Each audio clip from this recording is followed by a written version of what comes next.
Some experts say automation will be the single biggest challenge and opportunity facing the future workforce. But automation is already changing the apparel industry.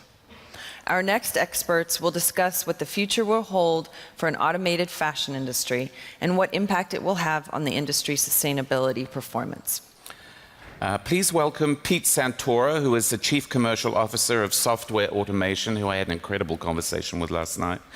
Pamela Mar, Supply Chain Futures Director of the Fung Group. David Roberts, entrepreneur and thought leader, who dazzled us this morning from the Singularity University.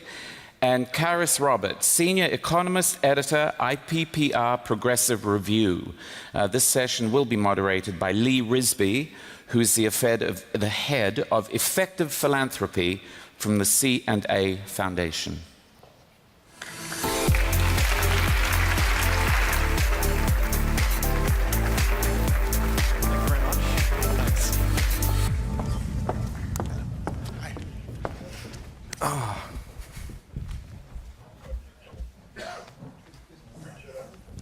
Okay, so I don't need to do any introductions. That's already been done for us. So welcome to the panel.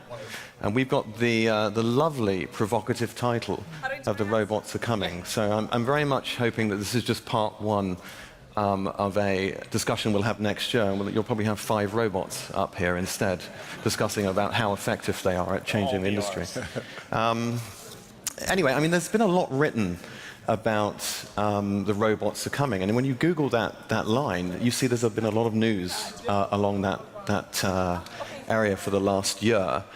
And there's a lot of provocative comment and even a lot of fear associated with robots in the fashion industry, about taking jobs, increasing inequality, and so on. And we'll go on and talk about that in a minute. But I did struggle to find something mildly amusing to say as a quote at the beginning, but I found something from the Queen album of 1984 called The Works, where they had a song called The Machines. So Freddie Mercury, of course, sang the last verse, which said, "Living in a new world, thinking in the past, living in a new world, how you're gonna last, it's a machine's world." Now, the fashion industry obviously cannot live in the past on this issue. And given the labor-intensive character of the industry at the moment, change is coming. So the first question really to David and Carys is, I'd like you to explain, David to give the upside and Carys to give the downside on sustainability and robotics and automation. David, you can go first. Okay. So, one, I will say, of the myths about automation is that automation steals jobs. And it definitely does steal jobs, but it creates far more than it makes. And the data in that you'll see, if you look even in the US, one of the most automated countries in the world, despite what politicians say, we have had 90 months in a row where we have never lost jobs, not for a single month in the last 90 months. And people say, well, you know, the US is different, you know, that couldn't be true in Europe. But even if you looked in Europe, Italy, Spain, the least automated countries, highest unemployment. Germany, there's a list, Estonia, lowest unemployment.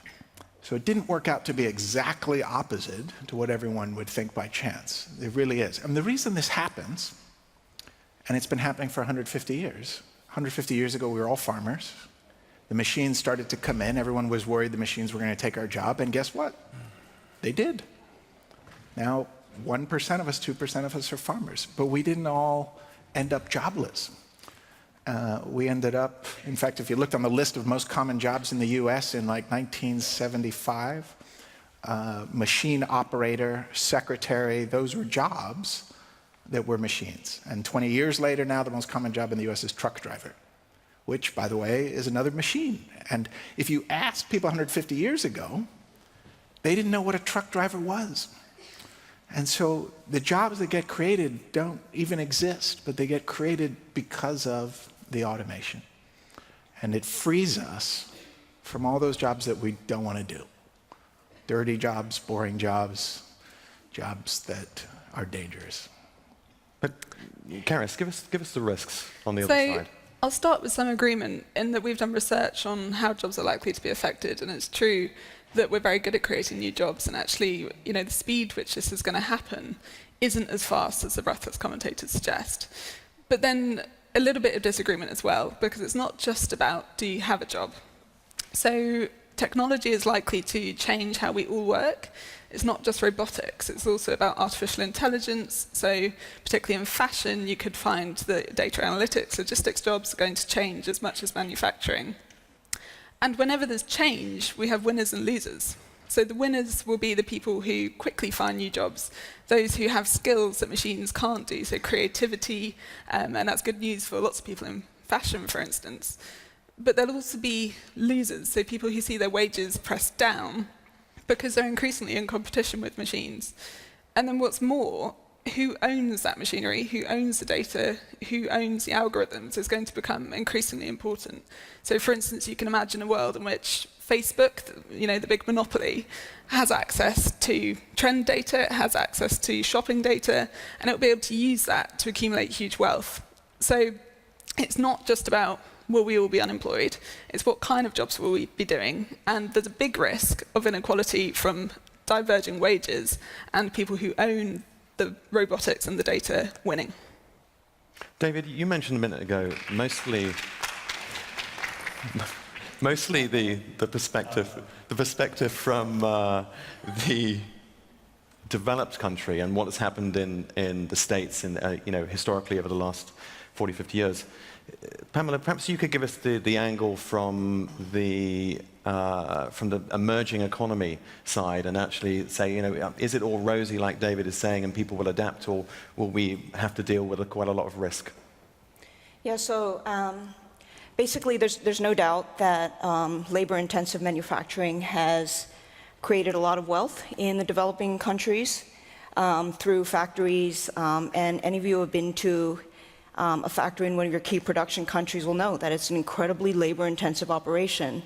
And I think it's a myth to think that workers should actually have to stay in that kind of a job for their whole career. So digitization, connectivity, automation, and technology upgrading is the way of the future. Okay, there's no way that these factories can survive without it.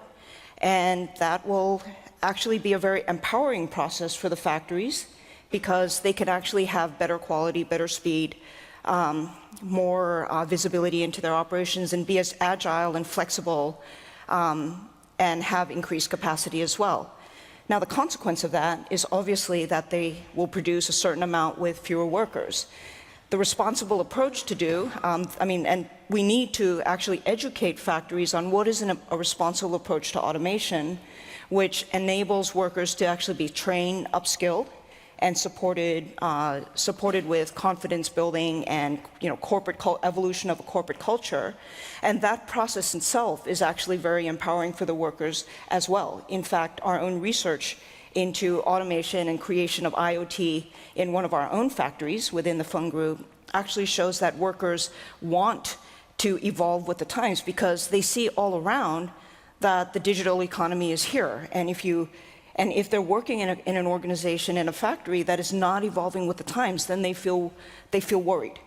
Okay, so technology upgrading and doing more with fewer resources is the way of the future.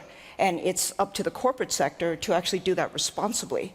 And also to work with government to ensure that the workers who actually do transition out of labor-intensive manufacturing, that they actually have access to support, they have access to relevant education, and so on. And so, actually for me, the big concern is that this is a process that's going to take place over a number of years. Okay, but do we see the efforts from government and the private sector collaboratively to provide those supports for workers who are actually going to go through a transition? There's a lot being written about it academically, but there's not a lot of actual practical on-the-ground support for workers in the emerging economies. So that for me is a concern, but the whole process of technology upgrading and digitization and connected factories, that is entirely necessary, and it's actually, I believe it's a good thing, and it's the only thing that will make your supply chain relevant to your enterprises, to retailers who are actually going in connected. And if we want to connect retailers to the back end, connected factories is the only way to go. Okay. Pete, any reactions to that so far? I think they're great answers. I mean, the plus side and the negative side of this. I think on the ground, looking at this in reality, I think the transition at which robotics and AI take over has a great impact on what actually happens with the worker. What's the educational process between where they exist today and where they're going to be tomorrow? And I think that this industry in general has done a really shoddy job of taking care of its workers. It's something that all of you, I think, are responsible for. These are workers that don't work in the best conditions. And in some ways, I feel like robotics is a way to target this problem and then say, oh, well, the robots are going to take the jobs. I understand that viewpoint, but I think you also need to start implementing some things for the workforce today rather than looking at robotics as this demonized. Don't turn away from the issue of your labor force just because robots are coming. They need respect and they need more education. The way I see robotics, it's going to come into the market and it's going to be gradual, and it's going to start with the least skilled workers. And I think that there will always be this artisanal group of workers that always make goods by hand, and there will be non-artisanal, basic, simple operations. These are workers who have very little skill that end up being automated. And if that's something you guys are scared of, I would say stand up and start doing something about it. Well, just to come back to you on this, can you give us an overview of the types of robotic innovation that we're seeing now that are coming into the supply chain, and just a little bit of, if you like, crystal ball gazing, what you'd expect to see in the next 5 to 10 years? Yeah, I mean, there's a lot of competing goals in this industry. From, you have your 17 points on the CEO agenda, and you have sustainability and your social goals, and you want to reduce.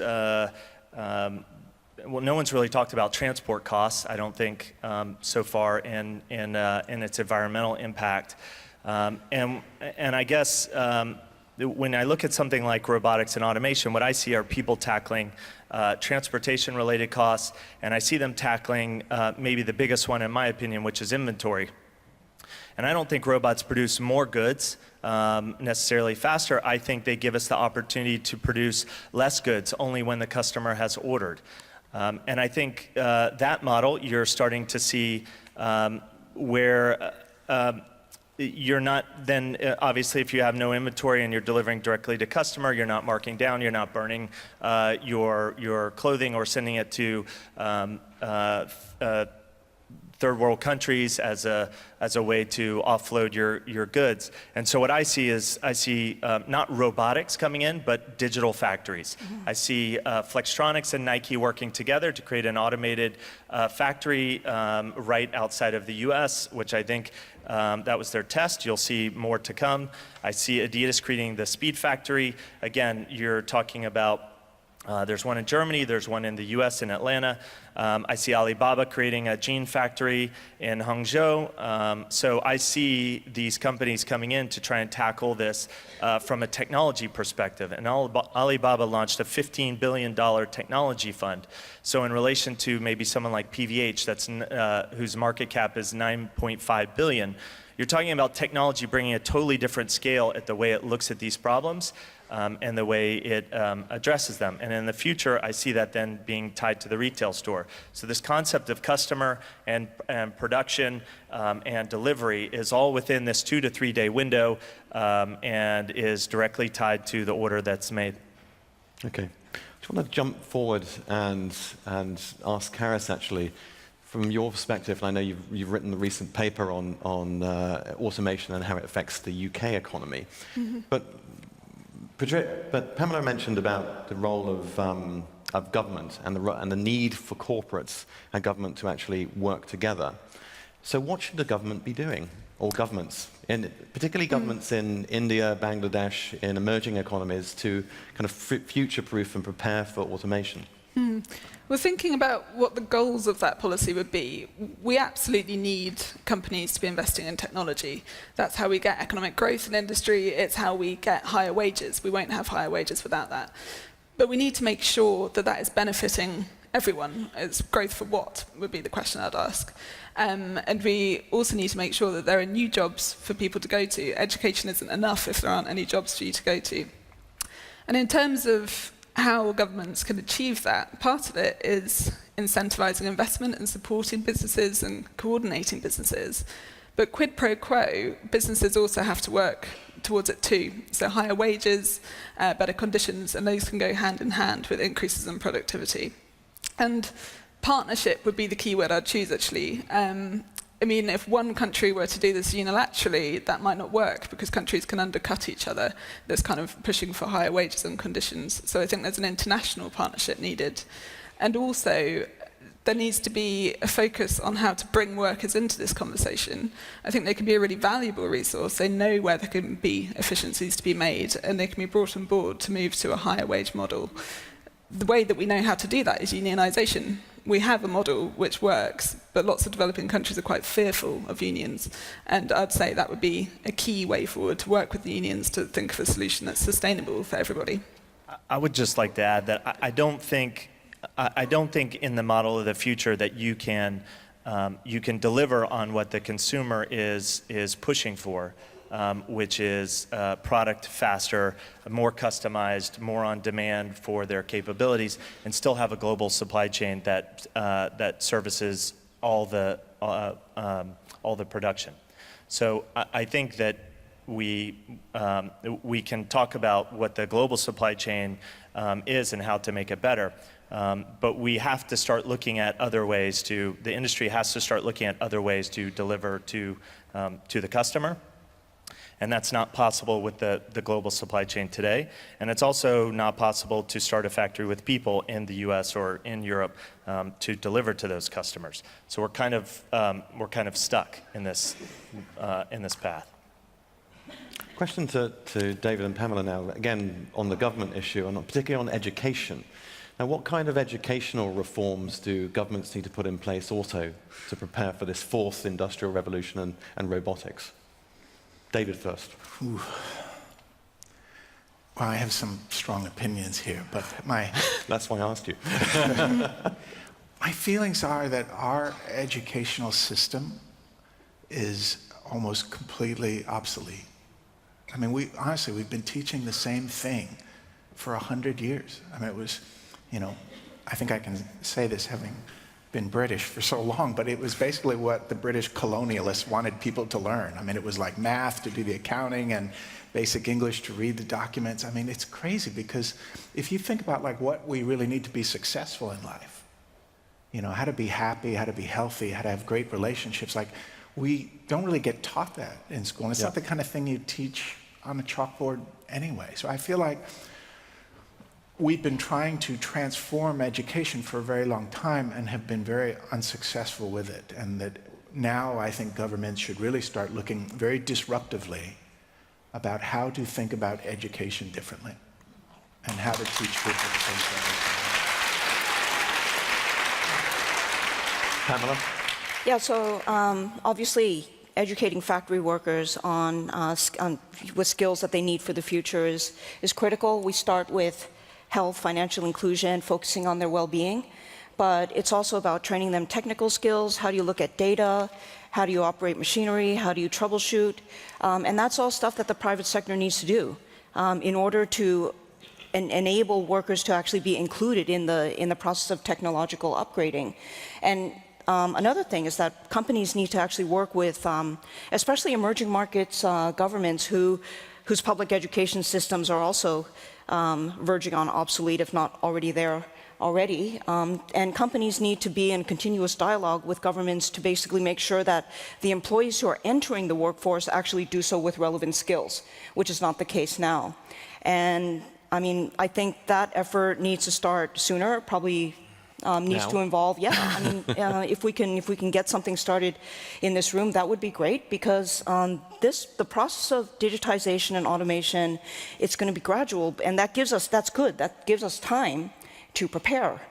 But we need to do it. We need to do it a lot sooner, and it needs to be industry working together with government, probably civil society as well. Well, we're keeping wonderful time here, and I've been given a little bit more time. I'd like to take us forward to 2030, and I'd like to dream that the SDGs are perhaps close to achievement by then. But what do you think would be happening, and this is a question that I'll give to all four of you, with regard to robots and the fashion industry? And you've got about 30 seconds each. Carys first. I'd say it's our choice, and the do-nothing option isn't an option. We've seen the hollowing out of manufacturing in the UK and US, and we've seen the political crisis that leads to. So it's our choice what happens in 2030, and we must take that choice. Okay, David?